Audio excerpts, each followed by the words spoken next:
Yan, so guys, ito yung property. It's a 2.3 hectares. So, yan, my son is there. Yan, so, yan yung National Road. Of course, yan yung buong, okay, you have the view of the Subic. So, we're just here. So, the property, so we're trying to go up to the hill on top of the mountain. So, you'll be able to see the entire Subic. Of course.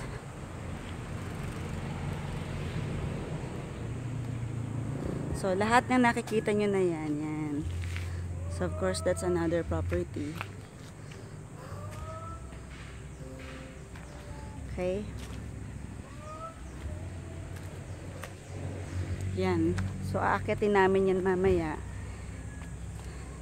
para makita natin kung gaano tayo kataas. Okay? Ito lang ko sa few steps.